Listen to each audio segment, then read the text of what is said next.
Tuhan lebih senang melihat apa yang tidak kelihatan. Apa yang tidak kelihatan itu yaitu apa yang kita lakukan di tempat tersembunyi. Nah, apa yang kita lakukan di tempat tersembunyi, Alkitab menjelaskan bahwa itu akan dibukakan nanti di tempat yang terbuka, seperti itu. Nah, teman-teman, kita belajar bahwa ketika kita melakukan hal yang tersembunyi, yaitu tidak kelihatan, berdoa nggak kelihatan dan seolah tidak penting, ya kan? Makanya banyak orang skip dan merenungkan firman Tuhan dan juga menyembah. Hal itu mungkin bagi orang lain tidak penting, Allah doa aja nggak penting dan tidak kelihatan, ya kan? Tapi justru hal itu yang akan dibukakan Tuhan di depan nantinya. Kamu akan sangat powerful melayani ketika kamu punya persekutuan, doa, punya perenungan firman, punya praise and worship yang baik. Itu kamu akan power banget ketika kamu melayani. Dan itu akan kelihatan dari sikap hatimu. Makanya ya teman-teman, saya sangat terberkati dengan keputusan Yosua dan Daud. Dari 10 pengintai hanya 2 orang. Bayangin mereka harus menghadapi 10 orang yang berpendapat bahwa ini nggak mungkin, mustahil gitu kan.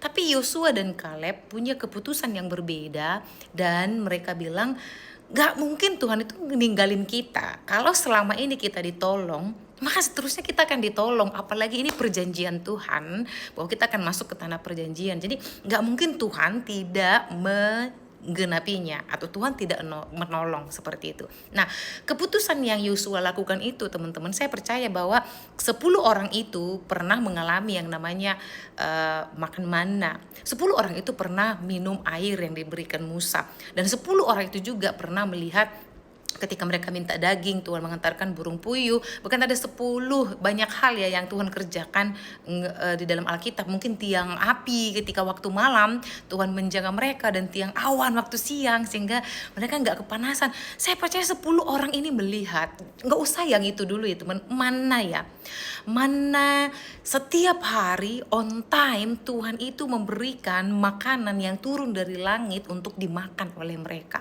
termasuk yang 10 orang ini.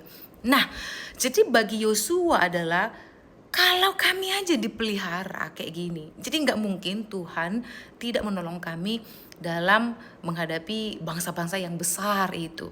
Ya kan, dalam cerita dalam Bilangan pasal yang ke-14. Nah, teman-teman, sehingga Tuhan memuji Yosua dan Kaleb dan dia bilang seperti ini, lain jiwanya, agak lain jiwanya. Jadi teman-teman, sekali lagi dalam hidup kita ternyata sebelum kita mendapatkan mujizat, Tuhan itu suka melihat respon yang dari dalam. Respon yang dari dalam akan menarik sesuatu yang luar biasa dalam kehidupan kita. Bagaimana dengan kamu? Ketika menghadapi masalah, respon kecewa, marah, hal yang paling sederhana adalah ketika kita tersinggung. Kalau tersinggung masih respon kita masih sama, marah, uring-uringan, lalu kecewa, maka kita tidak akan pernah memiliki hal yang positif dari hidup kita. Tapi ketika kita merasa disinggung, tapi looking inside, tema kita bulan ini, lihat ke dalam. Adakah itu berkenan? Adakah aku melakukan sesuatu yang sehingga mereka menilai aku salah? Oke, I try untuk mencoba untuk berbuat lebih baik, karena aku berubah bukan untuk manusia, untuk Tuhan. Dan mungkin dia melihat sisi lain dari hidupku yang aku nggak bisa lihat, gitu kan teman. Sehingga ada perubahan yang besar dari hidup kita dalam mengiring Tuhan, tidak hanya sekedar berbicara kecewa dan yang lainnya, tapi ada yang diubahkan dari masalah yang kita terima. Dan saya percaya Alkitab setia, Tuhan setia. Dan Alkitab mencatat bahwa tidak melebihi kekuatan kita sampai hari ini. Kalau dulu saya ditolong, maka hari ini juga saya pun akan ditolong. Saya percaya orang yang bisa bersyukur adalah orang yang menjaga apa yang tidak kelihatan, yang tidak penting untuk orang di luar sana. Tapi dia menjaga itu sehingga hal itu membuat dia bisa bersyukur. Hanya orang yang berdoa, menyembah, memuji Tuhan, yang terus berusaha melakukan firman Tuhan, hanya mereka yang bisa mengucap syukur dalam segala hal. Ingat, kalau dulu kamu ditolong, maka hari ini dan seterusnya di masa depan kita pun akan ditolong oleh Tuhan. Karena Alkitab mencatat tidak ada satupun yang melebihi kekuatanku, dan Dia setia. Amin. Tuhan memberkati. Shalom.